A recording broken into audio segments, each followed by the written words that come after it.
बिस्मिल्लाहिर्रहमानिर्रहीम। अस्सलाम वालेकुम। कैसे हैं तमाम दोस्त? उम्मीद करता हूँ बिल्कुल खैरियत से होंगे। आप मेरे पीछे ये सूरजमुखी के खेत देख रहे हैं। आज इसको मैंने पहला पानी लगाया है। तकरीबन 40 से 45 दिन के वक्फे के बाद मैंने इसको पहला पानी लगाया है।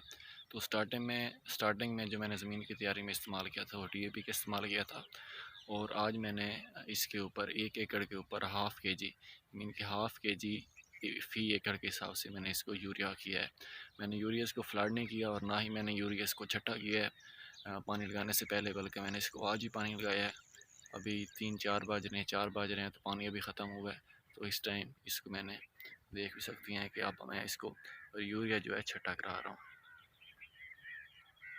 तो इसकी क्या वजह थी कि मैंने इसको ना फ्लड कराया है और ना इसको मैंने पानी लगाने से पहले छटा कराया है। उसकी मेन वजह ये है कि अगर मैं इसको पहले फ्लड करा देता या फिर पानी लगाने से पहले इसको छटा करा देता तो उससे जो नुकसान होना था वो मेरे पौधों को उसकी खुराक नहीं मिलनी थी। पौधे की जड़ें इतनी ज़्यादा लंबी नहीं हुई अभी तक, क्योंकि ये पहला पानी लगना था। ज़मीन बहुत ज़्यादा नरम थी, पानी ने बहुत ज़्यादा नीचे चला जाना था और जो मैंने खुराक इसको देनी थी वो नहीं ज़्यादा नीचे चले जानी थी, जिसकी वजह से इसकी अवेलेबिलिटी है नाइट्रोजन की, वो मेरे पौधे को कम मिलनी थी।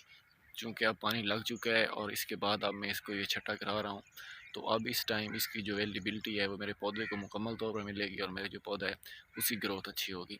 अगर आप दोस्त नए हैं मेरे चैनल पर तो मेरे चैनल को सब्सक्राइब लाजमी कर लें ताकि प्लांट से रिलेटेड जितनी भी वीडियोज़ आ रही होती हैं वो आपको बर वक्त मिलती रहें। इंशाल्लाह बहुत जल्द हाज़िर होते हैं एक नई वीडियो के साथ। इजाज़त दीजिए। अल्लाह हाफ़िज़।